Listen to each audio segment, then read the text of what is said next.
Tərəflər mövsüm ərzində 2 dəfə üz-üzə gəliblər və hər iki oyunda qolsuz bərabərlik qeydə alınıb. Görək nəhayət bu oyunda qol yaxud qollar və yaxud qalib görə biləcəyikmi?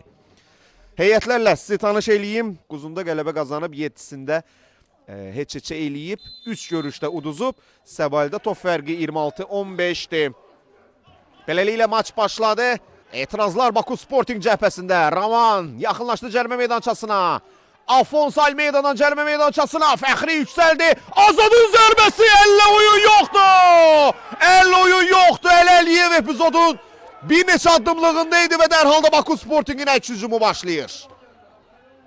Pablo Henrique. Pablo Henrique birbaşa qapıyor. Rəşad Əzizli yumruqları ilə. Səbail Bağırov. Lətif Rızayev. Lətifin zərbəsi top qapının yanından keçdi. İlkin Ceyhun'a qaytardı topu yenidən. Muxtarlının zərbəsi Rəşad Əzizli yerində. Yenidən Luka. Luka Stefanovic yaxşı yayındı rəqibindən. Uzaqdan zərbə! Rəşad təkrar zərbə imkan vermədilər. Ceyhun yenidən top nəzarətində. Muxtarlı qapıya! Rəşad Əzizli yerində. Dədi Kamran Quliyev birbaşa qapıya! Qapçı. Paulo Ricardo'nu görürük. Allahverdiyev, İlkin Muradov. Allahverdiyev ve qərar nədir? Qərar penalti! Əliyev meydan sahiblərinin qapısına 11 metrli zərbə təyin etdi. 59-cu dəqiqə. İlham Allahverdiyevin zərbəsindən sonra top Səbail futbolçusunun əlinə dəymişdi cərimə meydançasında. Beləliklə işarə verildi. İlham Allahverdiyev. Allahverdiyev ve qapçı! Rəşad! Motivasiya, güc verəcək, stimul verəcək. Bunlar ruhlanmalıdır meydan sahibləri. Baku Sporting isə psixoloji düşüşdən ayrılmağa səy göstərəcək qalan vaxt ərzində. Onlara da mənfi təsir göstərəcək heç şübhəsiz bu epizod, bu qaçan penalti. Neler yaşanır Bayıl Arena'da. Bu etirazlar neydi? İlyas Qurbanov və Adil Şükürov sərt şəkildə etiraz eləyirlər. Bu dəfə sarı vərəqə İlyas Qurbanova.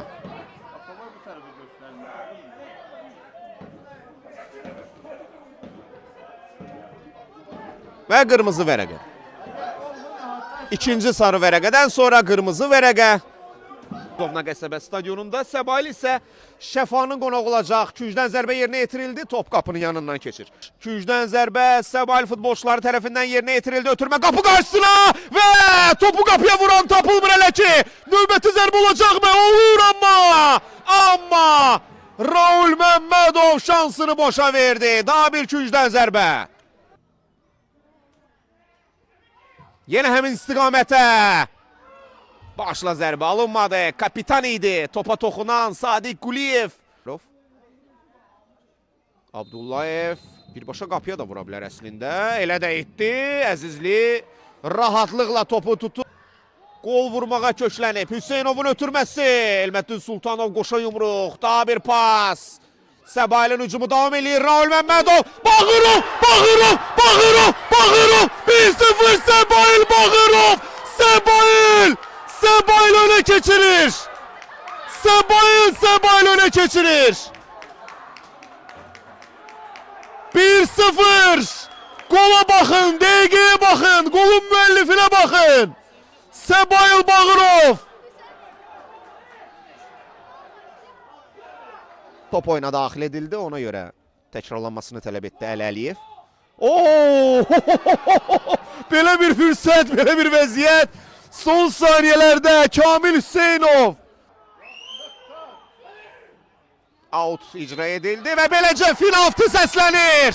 Təbrik edirik Səbail komandasını.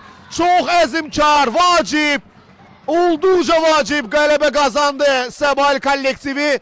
İlk növbədə təbii ki Rəşad Əzizliyə təşəkkür etməlidir Səbail cəbhəsi. 11 metrli zərbəni qaytararaq komandasını oyuna qaytaran Rəşad Əzizli maçın qəhrəmanı olmalıdır. 86-cı dəqiqədə isə Səbail Bağırovun həll edici qolu meydan sahiblərinə 3 xalı qazandırdı. Bir daha təbrik edirik və Bayıl Arenadan canlı reportajımızı yekunlaşdırırıq. Bu müddət ərzində sizinlə həmsöhbət mən idim İsmail Abdullayev.